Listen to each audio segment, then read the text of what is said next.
வாழ்நாளில் இந்த ஒரு மாதம் மட்டும் நீங்க அசைவம் சாப்பிடக்கூடாது. ஏன் சாப்பிடக்கூடாது அப்படின்னா, அந்த நாட்கள்ல நிறைய விசேஷங்கள் வரும். அது மிக மிக முக்கியமான நாளாகும்.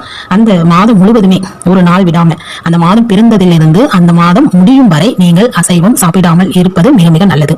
ஏன் அப்படின்னு பாத்தீங்கன்னா, அந்த மாதத்தில் தான் ஆயுத பூஜை வரும், சரஸ்வதி பூஜை, இந்த மாதிரி முக்கிய அந்த 3 தெய்வங்களுக்கும் அந்த முறையான நாட்கள் வரும். அதுக்கப்புறமா மகாலய அமாவாசை புரட்டாசி மாதத்தில் கண்டிப்பாக அது பித்தர்களுக்கு பெரிய பூஜையாகும். அதை கண்டிப்பா நீங்க வணங்கியே ஆகணும். அந்த நாள்ல நான்வெஜ் சுத்தமா சாப்பிடக்கூடாது.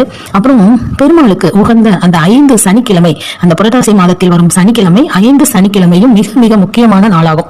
ஏன்னா அப்ப அவங்க கண்டிப்பா அந்த மாவிளக்கு போட்டு புரட்டாசி மாதத்தில் தழுவு போட்டு முழு வாழை இலை வைத்து அவருக்கு விசேஷமான அந்த பூஜையை செஞ்சே ஆகணும். அப்படி ஒரு கட்டாயம் அந்த புரட்டாசி மாதத்தில், ஏன்னா அதையும் செய்யணும்.